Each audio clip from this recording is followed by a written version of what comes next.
I kind of have two roles at PlayStation. I'm a researcher, and I'm also kind of a product spokesperson for the tech product thing. So I do a little bit of both. And same thing for VR. I'm kind of like a VR evangelist for our company, but also I'm a VR interaction researcher.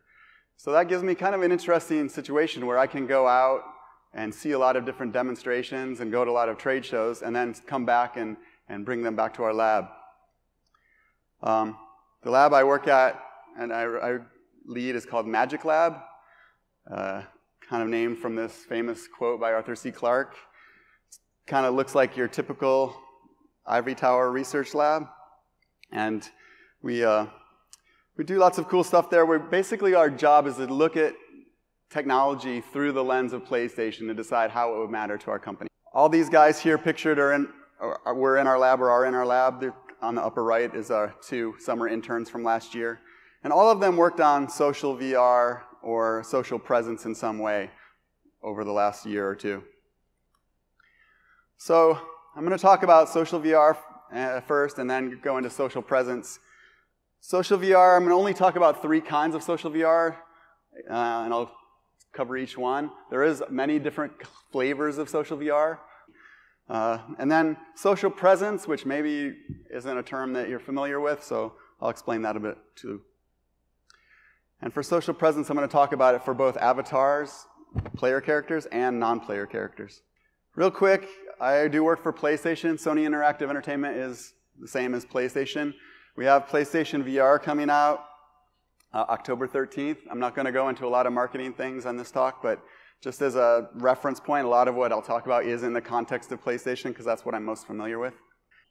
And even though I'm going to talk about social, I mean, there are many, the majority of the experiences at launch are single-player experiences. And they're really awesome experiences.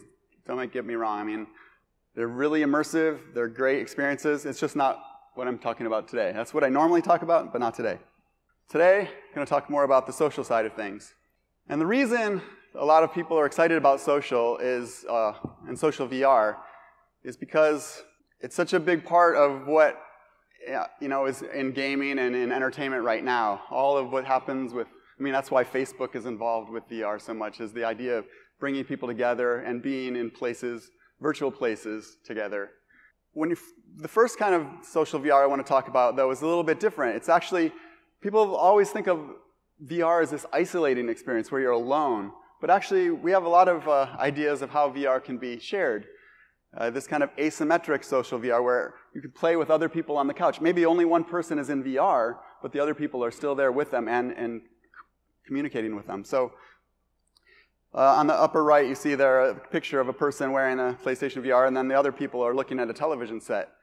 We have kind of a unique situation with PlayStation because it is connected to a big TV in a family room, kind of a social space.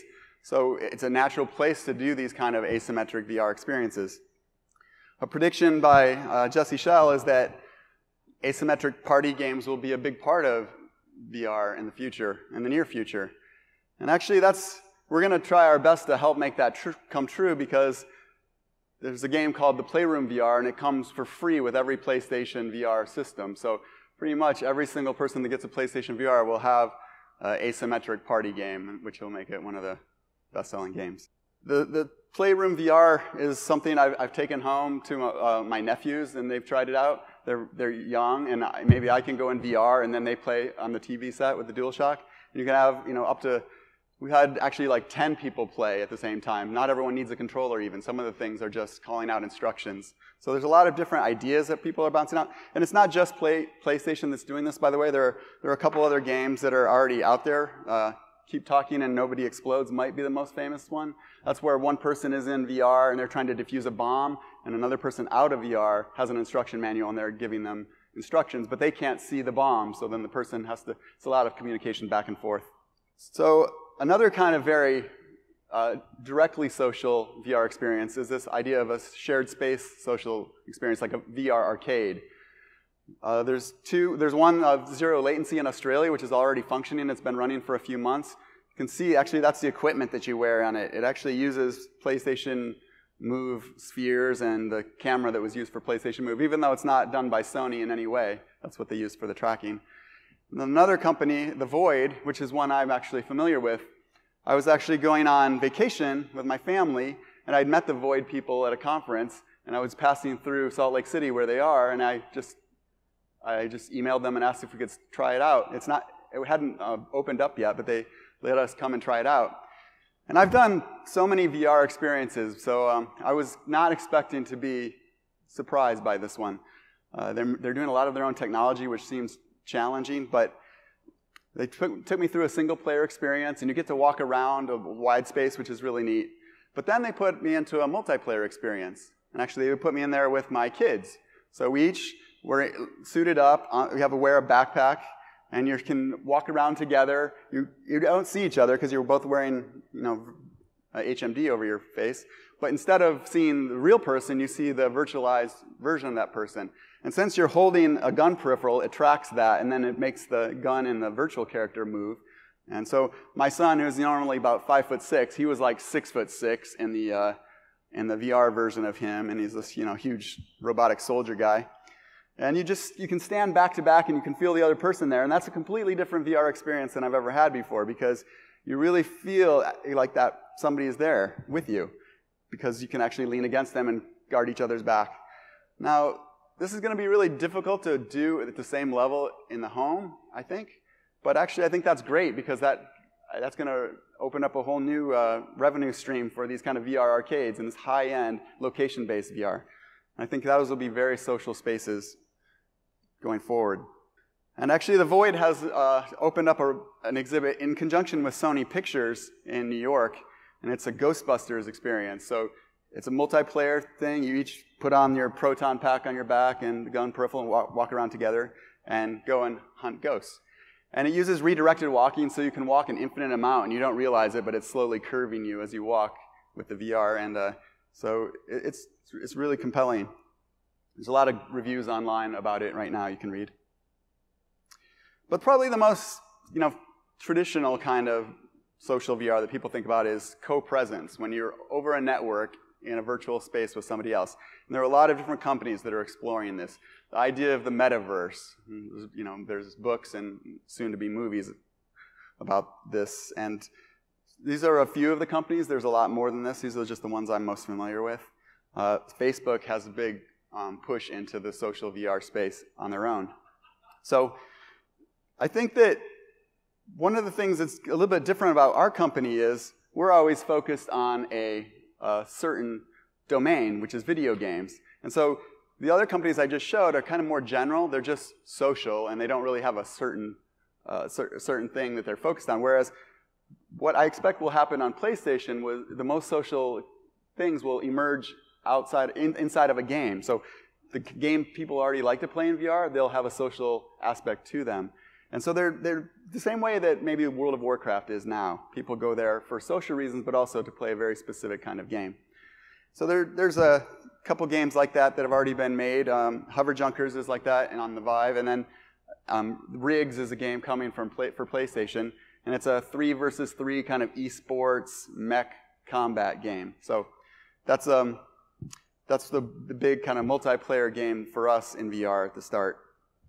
And then we've also experimented in our lab, and in our worldwide studios, people have experimented a little bit in social VR ideas. And probably a lot of people have seen the Oculus toy box, where you actually, once you have hands and you can see another person in there and see their head move around, you really get a lot of information about who it is that you're interacting with. And if you add voice to that, in particular, then you have a very rich VR experience, and you get this kind of social presence.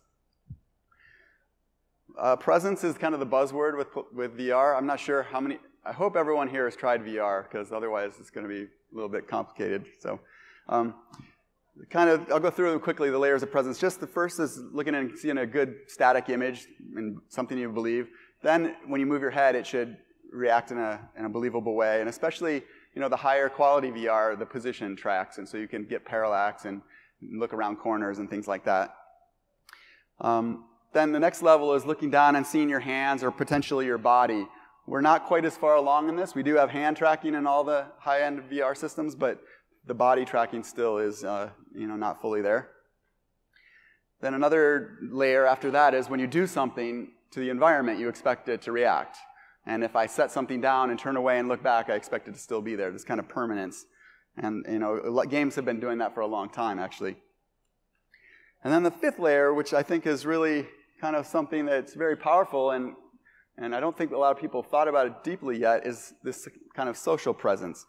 Basically, that is, when I'm doing something with somebody else, it takes on a whole new meaning because the other person is sharing the experience with me. And it makes me believe what's happening is more real than I otherwise would if I was alone.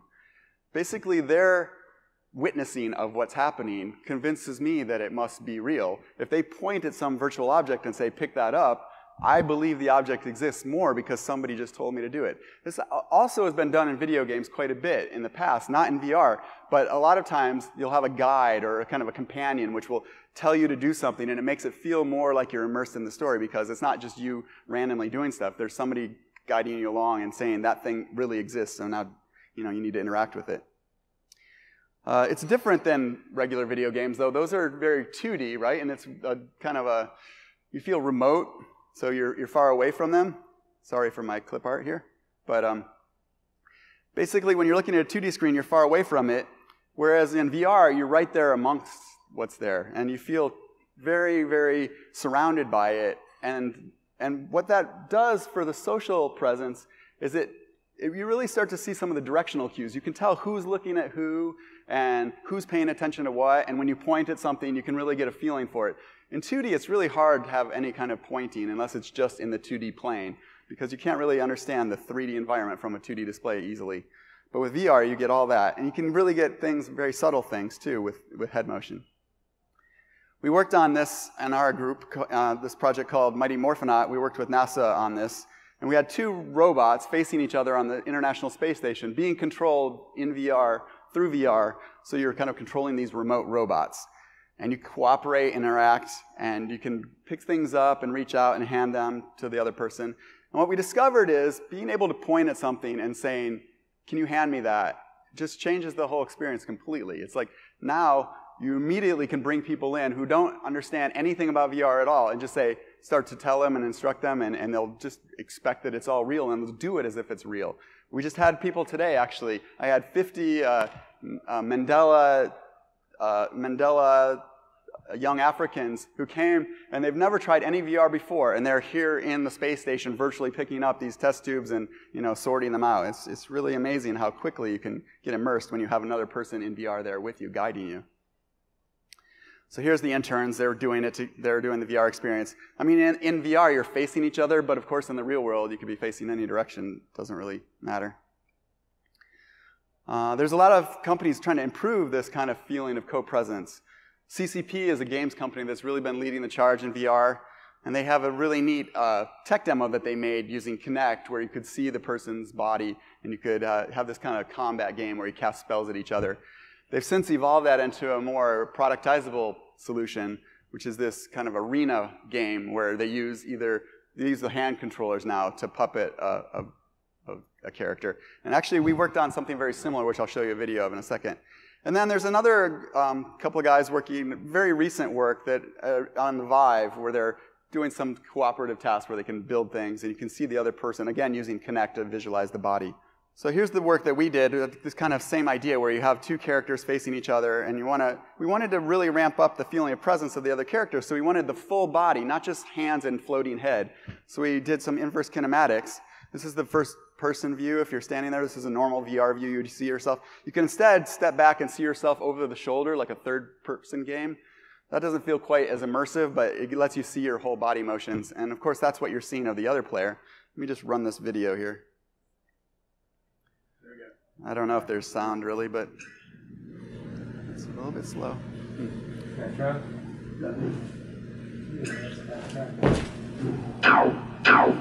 Yeah, so it's not quite as good in slow motion, but basically all the motions that I'm doing there are reflected in the character you see on the screen. I have it in third-person mode just so you can see that my motions cause the character to do what I do. You can jump, you can duck. Now I switched it to first-person mode, and first-person mode's a lot easier to play because you can look down and see your own hands, and when you throw something, it makes a lot more sense when you're in first-person mode. All those directional cues make a lot more sense. And then we have a spectator view. So you could actually be in 2D, just on a TV, and watch people in VR play. You know, something like Twitch, you could easily stream what's happening. And if you have a performance kind of sport, like an e-sport or something, it might be interesting to do. This is, again, a little bit slow here. So I think that we're really interested right now in spectating in VR, though. Not just 2D spectating, but somebody who's going to be in the VR world with us. Not participating, but just spectating. I think that's a new arena that hasn't really been explored very much. And there's a lot of ideas we've had. We've implemented it, actually, in this experience. And one of the things we discovered is that if you let the spectators talk, they can be anywhere they want. And they can come up right behind the players and talk. And you get this really powerful, compelling, feeling of presence, even though you can't see them, just by hearing their voice. There's a famous audio called the virtual barbershop, where all it is you put on headphones and you hear a person giving you a haircut. And he goes from your left ear to your right ear and moves around, and you can hear the snippers and things. So if you have never tried that, I really recommend it, because audio is such a key part of social presence, especially voice. When you're in VR, if you have lots of different people talking, because you have the directionality of the speech, then you can actually sort out things. If you only have 2D audio, it's really hard to make anything coherent out of all the mixed audio. Similarly, when people do an action and there's an audio feedback, it really reinforces the feeling that they're there, that they're present there with you. Another thing that we've experimented with a little bit, and other companies as well, is the idea of finger tracking to give more feedback into the social presence for communication purposes. I'm not a big fan of finger tracking for the sake of interface. Since you don't have force feedback typically with these finger trackers, you don't get a great feeling when you pick up an object. But for communication, it's amazing. Looking down at your own hands, first of all, and getting the kind of grounding that your own hands give you, and then also seeing somebody else's high-frequency movements of their hands. One of my coworkers at a previous company studied this, and he discovered that the high frequency is really what gives the style of a person, how you can know who is who. He made a video where he took Fred Astaire's dance motions, and he filtered out the low frequencies and took the high frequencies and put them onto a Coke can and made it dance like Fred Astaire. And so those high frequencies made it very obvious that that was supposed to be Fred Astaire. So things like fingers give us that high frequency data, and without that, it's hard to get the same kind of feeling. Oculus Touch is going for some of that finger tracking as well. And then the final thing I wanted to talk about, I guess, is eyes and eyes co-presence. So I'll just start this video, see if this one works here. High Fidelity has done some work with eye tracking. We've put some eye tracking research just to see what it would be like. So this character over here is a VR character, and I'm also in VR looking at him. And when he looks around, his eyes actually are being tracked with an extra piece of hardware that's not in our product, but just as evaluation. And you can see maybe at the very end, he's going to look at his hand. And you can totally see his own eyes kind of verge in and look at his hand. And that just makes him feel so much more alive, that little bit. And actually, I have a strong feeling that we can, even without eye tracking hardware, you can do some of that, because there's some algorithms that people actually move in very consistent ways. When I turn my head a little bit, often you can predict where my eyes are looking from that. So real quickly, to finish up, social presence for NPCs. This is my current favorite topic. One of the first demos I tried in VR on the DK1 Oculus was this Madagascar penguins. And they're all sitting there looking at a screen. And because they're looking at the screen, you feel compelled to look at the screen. If you look at one of the penguins, they turn their head and look back at you. And it really makes you feel connected, because the penguin reacts to where you're looking. Same thing with our Playroom VR. There's a lobby, and there's all these little robots that are running around. And every time you look at one, they smile and wave at you, and they get all excited. And they look at each other, and they kind of make you look at different things that way. So head pointing is a really powerful thing to give social presence. There's a game called the London Heist, which is part of our VR worlds. And I'm not going to show this, but this character, he's sitting there kind of casually, kind of looking at you, not really looking. The exit sign starts to flicker, and he glances over it, which kind of compels you to look over at it. And then if you look over at it, he gets angry, and he shoots the exit sign and says that you shouldn't be, thinking about escaping. If you don't look at it, he actually doesn't shoot the exit sign. So what you do matters with your head. And then later there's a phone call, and he picks up the phone, and he looks down at the phone, and then he hands it over to you. And again, by him kind of looking at it and handing it out, it really gives you the strong feeling of him being there present with you, and makes you want to reach out and grab it, which you can do. And the final kind of experience that's really gotten a lot of attention is Summer Lesson. This character is there with you, and you're having a conversation, all you can really do is nod and shake your head. But then at some point she gets up and comes and sits next to you and crosses into this kind of boundary space that you're not used to having anything cross. With a TV, you can't cross that boundary space. But in VR, of course, somebody can go into that space. And that's extremely powerful feeling. So there's a great book about all this kind of behavior in VR, and I recommend it. It's a really easy read, and it tells all sorts of tests and things they run on people. I'm sorry, I'm going to go quickly. I did this work a long time ago that I think, this is from 2001 actually, but it was an augmented reality, but it was just this little virtual character, and I had a ball, and if you move the ball around, the character would just follow it with its head. And before that, the character looked kind of cool, but it didn't really do anything. And as soon as we added it tracking the ball with its head behavior, the character came alive. And I believe something very similar for NPCs in VR will happen. Once you add these very low-level behaviors where they just, if you point your hand this way, then the character looks at where you pointed. Or if you move your hand, it should look at the movement. Or if something comes onto the screen, or a loud noise happens if they look. These very low-level behaviors can really bring life into virtual characters. And I think that will also feed back into what we can do with the avatars. We can add this extra layer of behavior that isn't necessarily trackable by our current technology, but we can enrich the avatars with those same ideas.